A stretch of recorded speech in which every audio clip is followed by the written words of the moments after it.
दोस्तों, भारत खूबसूरती की मिसाल है, जहाँ नदियों का संगम है तो झरनों की नोक-झोंक भी, मौसम की हलचल है तो पहाड़ों की गुफ्तगू भी, ऊंची बिल्डिंग्स हैं तो सुहाने रास्ते भी, और केरला, जम्मू, उत्तराखंड जैसी वादियां हैं तो बिहार जैसे पर्यटन स्थल भी। आज हम आपको दोस्तों भारत के सबसे खास यानी वही बिहार के 5 सबसे फेमस पर्यटन स्थलों का दीदार करवाने जा रहे हैं, जिन्हें देखने के बाद आप भी कहेंगे भाई ट्रिप हो तो ऐसी। जी हम बात कर रहे हैं माता सीता, गौतम बुद्ध, गुरु गोविंद जी के और हमारे अपने बिहार के बारे में। तो चलिए एक साथ चलते हैं बिहार के इन सबसे फेमस पर्यटन स्थलों के सफर पर। लेकिन वीडियो में आगे बढ़ने से पहले हमारे चैनल को सब्सक्राइब करके बेल आइकॉन जरूर दबाएं। पटना सन 1912 को स्थापित हुआ 94,163 वर्ग किलोमीटर के एरिया में फैला बिहार भारत का सबसे खूबसूरत राज्य है और चारों ओर से वेस्ट बंगाल, उत्तर प्रदेश, नेपाल और झारखंड जैसे बड़े बड़े राज्यों से घिरा हुआ है। और इसी राज्य की राजधानी शहर है पटना, जिसे टूरिज्म के लिहाज से गजब का सबसे ज्यादा पसंद किया जाने वाला शहर माना जाता है, जहाँ की खूबसूरती को शब्दों में बयान करना पॉसिबल ही नहीं है। बिहार का सबसे ऐतिहासिक शहर माना जाने वाला पटना गंगा नदी के दक्षिणी किनारे पर स्थित कलकल बहती नदी, सुहाने मौसम, गजब की भाषा और सभी कल्चर के लोग, मंदिर, पार्क, म्यूजियम जैसी शानदार जगहों के लिए जाना जाता है और जैन, बौद्ध, हिंदू, सिख सहित तमाम धर्मों के लिए आकर्षक शहर है। पटना का गोल घर देखकर आपको जो फील होने वाला है वो सुपर से भी ऊपर है बॉस। 1786 में कैप्टन जॉन गार्सिन द्वारा इसे एक अनाज के स्टोर के रूप में बनाया गया था, लेकिन गलती से गोल घर की इंजीनियरिंग गलत हो गई और यह बन गया अनोखा पर्यटन स्थल, जिसकी हाइट 29 मीटर है और थिकनेस 3.6 मीटर।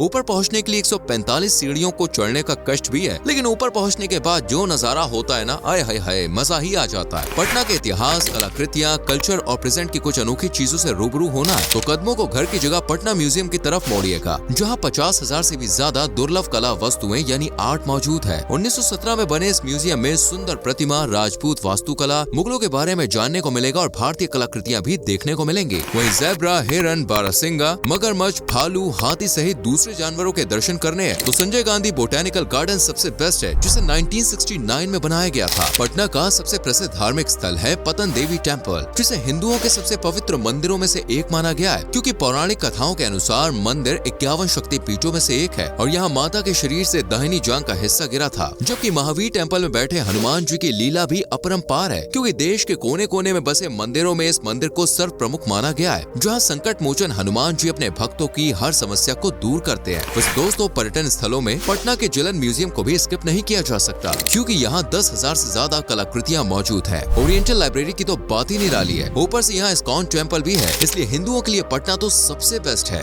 नालंदा, यह दोस्तों बिहार में घूमने के लिए चौथी सबसे शानदार जगह, जहाँ का मौसम देखते ही लोग का दिल खुश हो जाता है और इस खुशी में मिठाई का काम करता है नालंदा विश्वविद्यालय, जिसके चर्चे विश्व विख्यात है, क्योंकि ये अपने समय की सबसे फेमस यूनिवर्सिटी थी, जहाँ चीनी यात्री ह्यून त्सांग भी 7वीं शताब्दी के दौरान आए थे। कोरिया, टर्की, इंडोनेशिया, चाइना सहित पर्शिया से भी इस विश्वविद्यालय में बच्चे पढ़ने के लिए पहुंचा करते थे। तो आप सोचिए इसकी मान्यता क्या रही होगी। यूनिवर्सिटी को 5वीं शताब्दी में स्थापित किया गया था। फिलहाल ये खंडर के रूप में है, लेकिन बड़ी संख्या में टूरिस्ट को अट्रैक्ट करता है। ऐतिहासिक जगहों में नालंदा विश्वविद्यालय का मुकाबला किसी दूसरी जगह से नहीं किया जा सकता। इस यूनिवर्सिटी को यूनेस्को ने वर्ल्ड हेरिटेज साइट भी घोषित किया है। साथ ही दुनिया के सबसे पुराने विश्वविद्यालयों में से एक है। 16.8 एकड़ में फैला पवनपुरी जल मंदिर भी किसी आश्चर्य से कम नहीं है, जिसके चारों ओर तैरते कमल के फूलों का बगीचा और मंदिर में 24वें तीर्थंकर भगवान महावीर जी की प्रतिमा मेन अट्रैक्शन है। मंदिर में महावीर जी के पैरों की छाप जैनियों को आने पर मजबूर कर देती है और कहते हैं कि उन्हें निर्वाण भी यही प्राप्त हुआ था, यानी कि मृत्यु। नालंदा को आप ऐतिहासिक नगरी भी कह सकते हैं, क्योंकि इतनी सारी ऐतिहासिक जगहों, घटनाओं के अलावा यहाँ ह्यून त्सांग मेमोरियल हॉल भी है, जिसे 1984 में बना के तैयार कर लिया गया था। इस मेमोरियल का डिजाइन वाकई में दोस्तों कमाल का है। इसके अलावा आप नालंदा म्यूजियम का दीदार कर सकते हैं। आप नालंदा में लोगों का कल्चर एक्सप्लोर कर सकते हैं, अध्यात्म की दुनिया में गुम हो सकते हैं, इतिहास को खंगाल सकते हैं, वास्तुकला को देखकर आश्चर्य फील कर सकते हैं, गलियों में, सड़कों में पार्टनर, दोस्त या फैमिली के साथ गश्त पर जा सकते हैं और खंडरों में इतिहास की छिपी दास्तान देख सकते हैं और मन हो तो मोतीचूर के लड्डू भी टेस्ट कीजिएगा।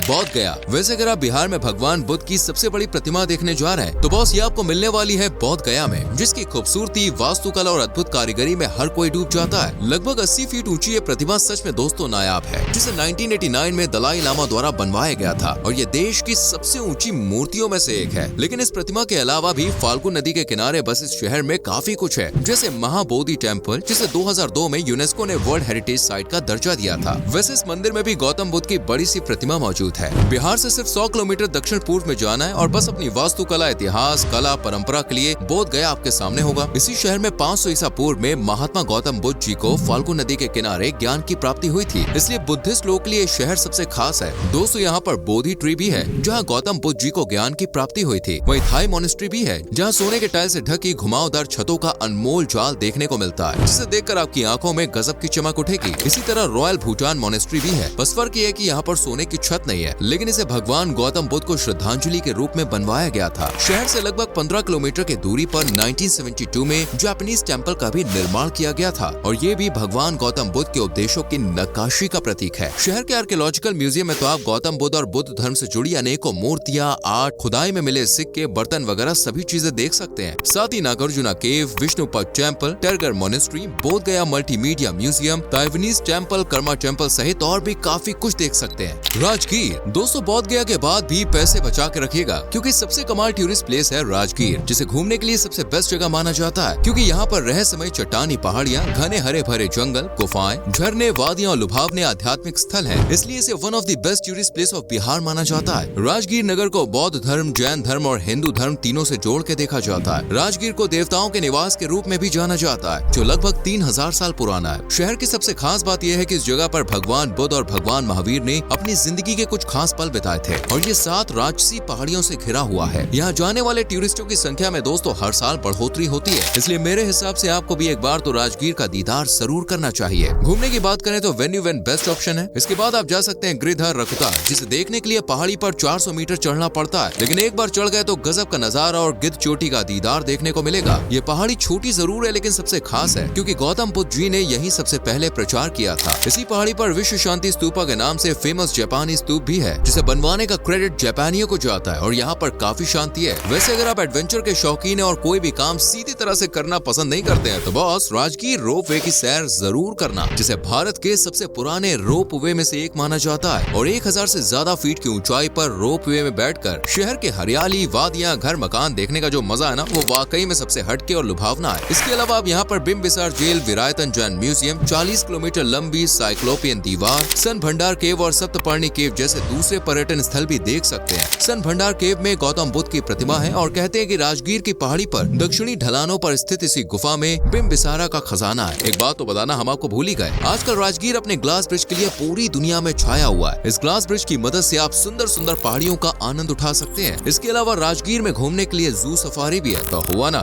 डबल ट्रिपल मजा। चलिए अब बात करते हैं बिहार के सबसे ज्यादा देखे जाने वाले पर्यटन स्थल की, जिसे कहते हैं पावापुरी। जी हाँ दोस्तों, पावापुरी ही वो जगह है जहाँ पर्यटक सबसे ज्यादा घूमने के लिए पहुँचते हैं, क्योंकि बिहार का एक धार्मिक स्थल होने के साथ साथ ये कमाल का टूरिस्ट डेस्टिनेशन भी है, जो सैलानियों के लिए तो तीर्थ स्थल से कम नहीं है। एक जमाने में इसे मल्ला महाजनापाड़ा की संयुक्त राजधानी के रूप में जाना जाता था और ये वही धार्मिक स्थान है जहाँ 500 ईसा पूर्व में भगवान महावीर जी को दफनाया गया था। इस खूबसूरत जगह को आज अपापुरी के नाम से जानते हैं और यहाँ हर साल लाखों की संख्या में जैनी और दूसरे धर्म से जुड़े लोग पहुँचते हैं। पावापुरी बिहार की कैपिटल सिटी पटना से करीब 93 किलोमीटर की दूरी पर मौजूद है और पवित्र दर्शनीय स्थल के रूप में पहचान रखता है। जल मंदिर, दिगंबर जैन समोशरण मंदिर पावापुरी की शान है, जहाँ श्रद्धालुओं का तांता लगा ही रहता है। जल मंदिर को देखने के लिए हर साल सैलानी बड़ी संख्या में यहाँ पहुँचते हैं, क्योंकि यही भगवान महावीर का अंतिम संस्कार किया गया था। जल मंदिर की तरह पावापुरी के ज्यादातर पर्यटन स्थलों का माहौल काफी शांत खुशनुमा होता है, इसलिए दोस्तों पावापुरी का दीदार करना बिल्कुल मत भूलना। दादाबाड़ी, कुंडलपुर, गुनियाजी मंदिर सहित मुस्लिम स्थापत्य शैली से जुड़े पर्यटन स्थल भी पावापुरी को खास बनाते हैं। घूमने के साथ पेट पूजा की बात करें तो सिर्फ पावापुरी में ही नहीं, बल्कि पूरे बिहार में कहीं भी आपको स्वाद का अनमोल डिशेज से नाता देखने को मिल जाएगा। लिट्टी चोखा का नाम तो भाई आपने सुना ही होगा, जिसे खाने के बाद हर कोई उंगलियां चाटता रह जाता है। ये बिहार की फेमस डिश है। इसके अलावा यहाँ पूड़ी, जलेबी या चूड़ा दही, लहसुन की चटनी, तिलकुट, अनारसा गोली, मोतीचूर लड्डू जैसी कमाल की चीजें खाने को मिलती हैं। यहाँ पर वेज से लेकर नॉन वेज तक हर चीज भाई लाजवाब होती है। इतना ही नहीं, आपको बता दूं यहाँ पर गन्ने का जूस भी बहुत पसंद किया जाता है और इतना मीठा और टेस्टी होता है कि इसे पीकर मानो भाई आप इसके दीवाने ही हो जाएंगे। बिहार के इन सभी टूरिस्ट प्लेसेस तक पहुँचने के लिए आपको बिहार से होकर गुजरना होगा, जहाँ के लिए फ्लाइट, ट्रेन और बस सब कुछ अवेलेबल है। तो भाई आप गया international airport, Munger airport, Muzaffarpur airport आदि का चुनाव कर सकते हैं। ट्रेन से जाना है तो पर्टिकुलर शहर के लिए ट्रेन पकड़ लीजिए और बस नेटवर्क तो बिहार में बहुत अच्छे से फैला है, तो आप किसी भी शहर से किसी भी शहर के लिए ऑलमोस्ट बस पकड़ सकते हैं, नहीं तो आप प्राइवेट टैक्सी या प्राइवेट व्हीकल भी देख सकते हैं। लेकिन ये शॉर्ट डिस्टेंस में काम आने वाला है, लॉन्ग में नहीं। बिहार में चाहे बौद्ध गया हो, पावापुरी हो या राजगीर, हर जगह को घूमने के लिए खर्चा बहुत ही कम आने वाला है। इसलिए अगर आप पर्टिकुलर लोकेशन के लिए 10 से 15,000 भी रखेंगे ना, तब भी बहुत है। दोस्तों उम्मीद करते हैं बिहार के ये टूरिस्ट प्लेसेस आपको पसंद आए होंगे। लेकिन सबसे ज्यादा किस जगह ने आपका दिल छुआ, हमें कमेंट सेक्शन में जरूर बताइए। आप में से अगर कोई बिहार से है तो भाई लिख देना। वीडियो पसंद आई हो तो लाइक करें, शेयर करें और हाँ, चैनल से जुड़ने के लिए चैनल को सब्सक्राइब करके बेल आइकन को प्रेस करें, जिससे आने वाली वीडियोस आपसे मिस ना हो। मिलते हैं अगली वीडियो में। Till then bye bye, take care.